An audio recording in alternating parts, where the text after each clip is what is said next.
Assalamualaikum warahmatullahi wabarakatuh. Selamat pagi kakak kelas 9. Apa kabar semuanya?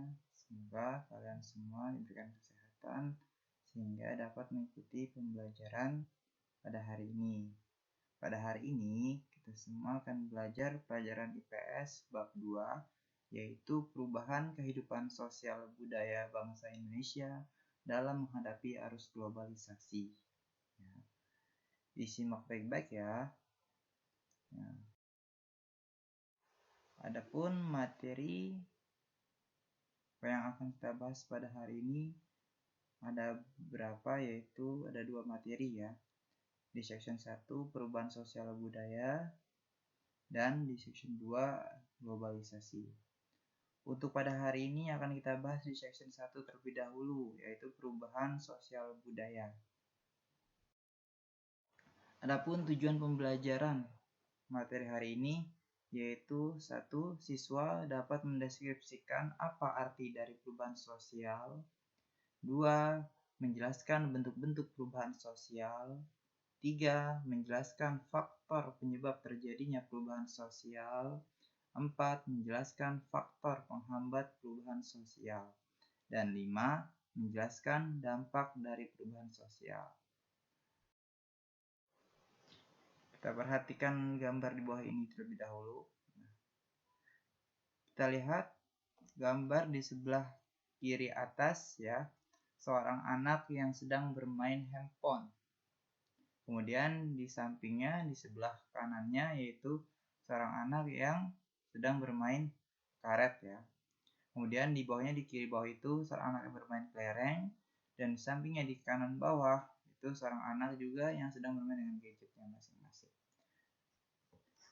Kita lihat dari gambar semuanya ya, adanya sebuah perubahan ya. Mungkin di awal pertama ya, sebelum datangnya sebuah teknologi, kita semua anak-anak pernah merasakan yang namanya bermain karet ya, ataupun bermain kelereng. Inilah permainan yang sering dilakukan oleh anak-anak pada dahulu kala ya, pada sebelumnya.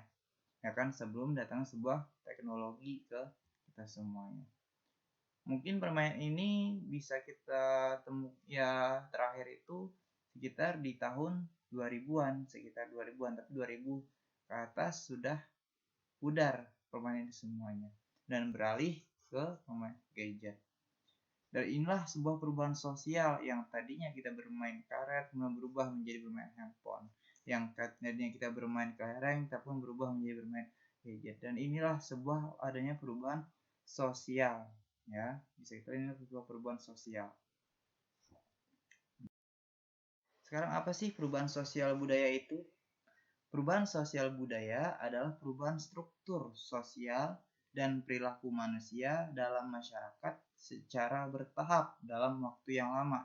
Jadi perubahan sosial adalah perubahan struktur sosial dan perilaku manusia dalam masyarakat ya, sehingga bertahap dalam waktu yang lama. Seperti yang tadi kita lihat bahwasanya ada sebuah perubahan yang tadinya anak bermain kelereng, bermain karet, kemudian beralih ke bermain gadget dan bermain handphone. Itu pun ada sebuah perubahan ya kan dalam masyarakat secara bertahap dalam waktu yang lama. Itulah perubahan sosial. Bentuk perubahan sosial. Bentuk perubahan sosial ada 3 ya. 1. Dilihat dari segi waktunya. Dari segi waktunya terbagi menjadi 2, revolusi dan evolusi. Dan 2, pengaruhnya. Ada besar dan ada kecil. Dan yang ketiga, perencanaannya, direncanakan dan tidak direncanakan. Kita lihat perubahan dari segi waktunya, yaitu 1, revolusi ya. Revolusi artinya cepat. Revolusi ialah perubahan sosial budaya yang terjadi relatif lebih cepat dan melalui menyangkut sendi-sendi pokok kehidupan masyarakat. Seperti kita lihat di bawah ini sebuah gambar perindustrian. Industri tadi saat yang sebelumnya 1.0 sekarang sudah beralih ke 4.0. Nah, adanya sebuah perubahan sosial ini yang relatif lebih cepat dulu mungkin sebelumnya teknologi itu mungkin masih biasa saja ya. Adanya teknologi tapi mungkin masih sedikit perubahannya. Seperti halnya handphone. Handphone sebelumnya mungkin ya lebih awal dari dahulu tipe Androidnya mungkin masih Jelly Bean, ya kan, Marshmallow atau dan sebagainya. Tetapi sekarang sudah beralihnya ke revolusi 4.0, sudah masuk lagi ke bisa ke Oreo, ke Pie dan lain sebagainya. Itu pun ada sebuah perubahan yang relatif lebih cepat, ya kan, melalui menyangkut sendi-sendi pokok kehidupan masyarakat. Itulah revolusi. Jadi perubahan yang sangat cepat sekali. Evolusi lambat. Evolusi adalah perubahan sosial budaya yang memerlukan waktu relatif lebih lama dan melalui tahapan-tahapan yang saling mengikuti secara lama.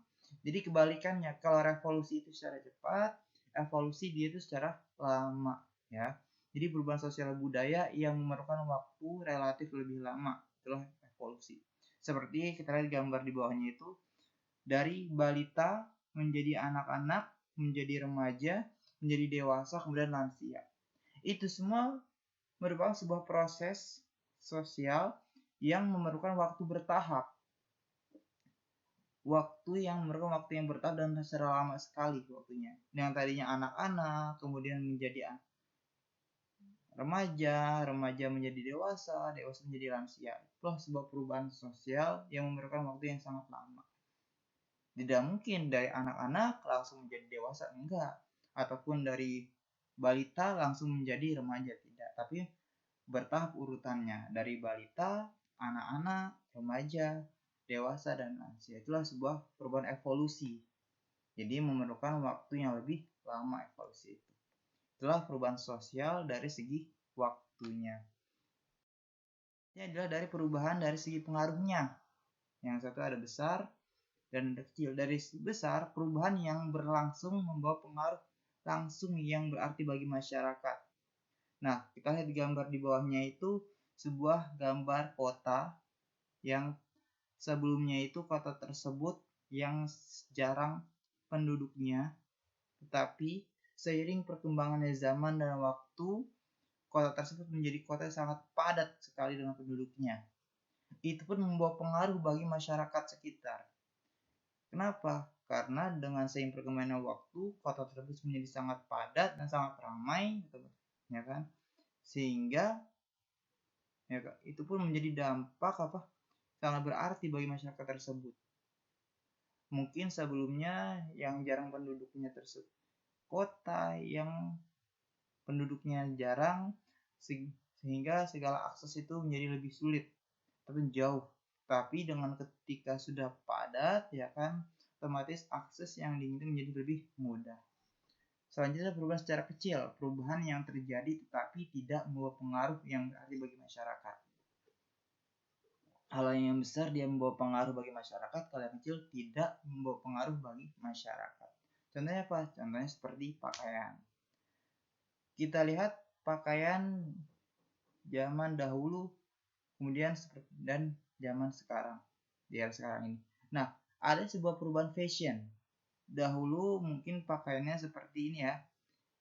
Nah, kiri bawah ini inilah pakaian fashion di zaman dahulu. Dan saat ini pakaian ini sudah tiada lagi, sudah tidak digunakan lagi, tapi beralih di zaman pakaian yang seperti tren yang digunakan saat ini. Nah, inilah sebuah dampak perubahan sosial berskala kecil yang tetapi tidak begitu membawa pengaruh bagi masyarakat yang tersebutlah. Itulah perubahan sosial dari segi pengaruhnya. Dilihat perubahan sosial dari segi perencanaannya. Yang pertama direncanakan, yaitu perubahan yang memang diinginkan dan dikehendaki oleh masyarakat atau pihak yang menginginkan perubahan. Seperti contohnya industrialisasi. Nah, kita lihat gambar di bawah tersebut adalah gambar proses pembangunan sebuah jembatan. Ya. Proses pembangunan jembatan tersebut otomatis itu memang dikehendaki dan diinginkan oleh masyarakat sebagai penghubung lintas yang mempermudah ya. Seperti kita ambil contoh Pulau Jawa dan Pulau Madura. Pulau Jawa dan Pulau Maduranya Mall Madura sekarang sudah ada sebuah jembatan yang menghubungkan kedua pulau tersebut. Jembatan itulah yang diinginkan dan dikehendaki oleh masyarakat. Kenapa? Dengan adanya jembatan itu sehingga akses ketika menuju ke Pulau Madura menjadi lebih cepat, ya kan? Itulah sebuah perubahan yang memang diinginkan oleh masyarakat dan dikehendaki. Itu yang direncanakan. Yang tidak direncanakan perubahan yang terjadi di luar kehendak masyarakat, contohnya pengangguran, bencana alam dan sebagainya. Nah, kita lihat gambar di bawah tersebut, gambar bencana alam.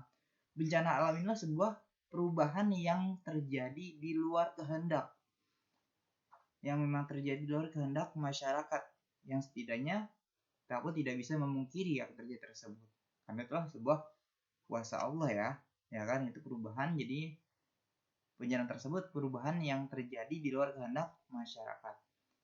Itulah perubahan dari segi perencanaannya, yaitu yang direncanakan dan tidak direncanakan. Selanjutnya, faktor penyebab sosial budaya. Ada dua, faktor intern dan yang kedua faktor ekstern. Faktor internal, faktor dalam, yaitu perubahan jumlah penduduk, kemudian penemuan terbaru yang pertentangan atau konflik dalam masyarakat, terjadinya pemberontakan atau revolusi. Itulah faktor internal, faktor dari dalam. Yang kedua faktor eksternal, ekstern, yaitu yang pertama perubahan lingkungan alam, kemudian yang kedua peperangan, yang ketiga pengaruh atau kontak dengan kebudayaan lain. Itulah faktor eksternal ya kan dari sosial budaya.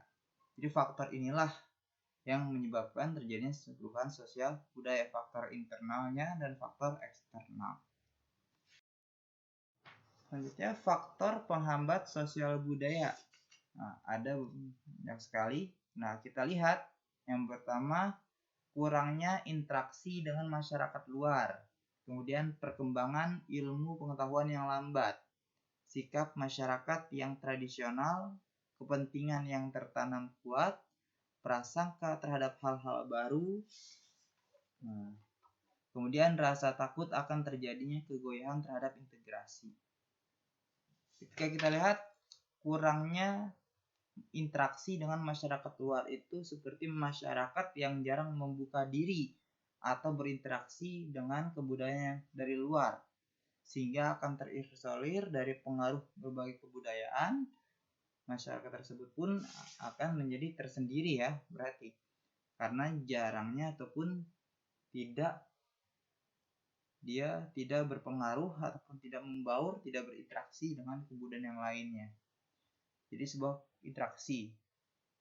Dengan kurangnya interaksi dengan kebudayaan luar itu menyebabkan sebuah perkembangan ilmu pengetahuan yang lambat, yang relatif menjadi lebih lama. Kenapa? Ketika berinteraksi dengan kebudayaan luar, otomatis kita bisa mengetahui segala macam perubahan seperti teknologi, pengetahuan dan sebagainya. Itu pun menjadi berpengaruh. Tapi karena tidak berpengaruh ataupun tidak berinteraksi dengan kebudayaan sehingga menutup diri, otomatis perkembangan ilmu teknologi pun menjadi semakin lebih lambat. Kemudian sikap masyarakat yang tradisional, yaitu pola pikir masyarakat yang tradisional dapat menghambat terjadi perubahan sosial seperti mereka yang masih menjunjung ataupun yang masih mengagungkan tradisi dan nilai-nilai leluhur waris ya, nilai leluhurnya. Nah, proses inilah sebagai proses kemandekan.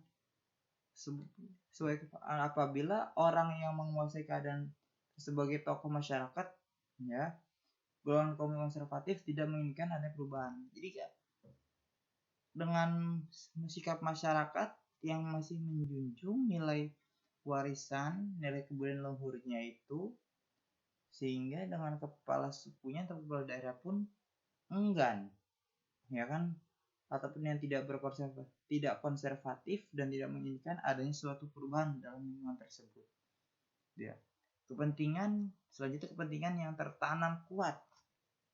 Kepentingan yang tertanam kuat suatu masyarakat atau organisasi pasti ya kan selalu ada ya menguasai keadaan dengan menduduki sebagai jabatan penting. Orang yang menguasai keadaan tersebutlah yang memegang kekuasaan, sehingga ingin mempertahankan kondisi yang ada. Karena mereka mempunyai kepentingan pribadi yang tertanam kuat dalam masyarakat. Jadi kepentingan yang tertanam kuat ya. Jadi kehidupan mereka itu mempertahankan kondisi yang ada dari pengaruh luar, supaya kedudukan yang mereka tempati tidak tergeser dan digantikan oleh masyarakat lainnya. Prasangka hal-hal baru. Adanya rasa curiga dan prasangka terhadap hal yang baru akan menghambat terjadinya proses perubahan sosial budaya. Rasa curiga dan prasangka terhadap kebudayaan luar dapat diakibatkan oleh berbagai hal, seperti apa? Takut dijajah dan takut dikuasai oleh masyarakat luar. Setelah kita berprasangka terhadap hal-hal yang baru. Selanjutnya yaitu rasa takut akan terjadinya kegoyahan terhadap integrasi. Tidak semua proses sosial yang menghasilkan perubahan sosial budaya itu dapat diterima oleh masyarakat. Terkadang malah menimbulkan sebuah konflik yang menggoyahkan integrasi masyarakat di dalamnya.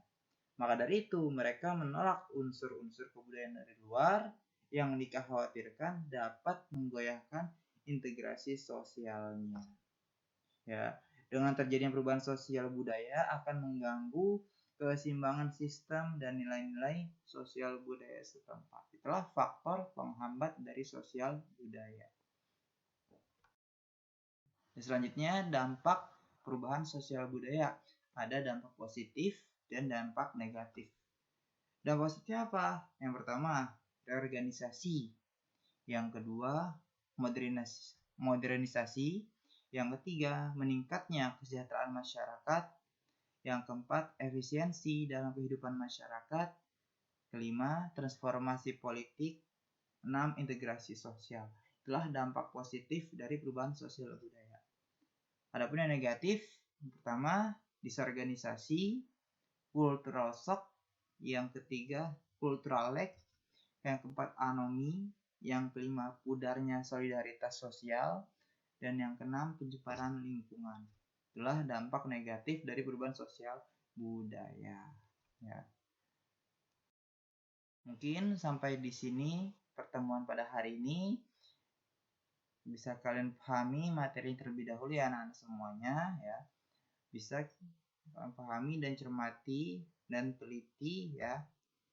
Tetap semangat kalian belajarnya, jangan sampai putus asa ya. Belajar online bukan berarti kita malah belajar malas, tetap kita semangat belajar dan terus beraktivitas. Ingat, menuntut ilmu itu kita wajib, karena dalam menuntut ilmu Allah akan mengangkat derajat seorang manusia itu. Mungkin hanya sampai di sini pertemuannya. Syukran. Wassalamualaikum warahmatullahi wabarakatuh.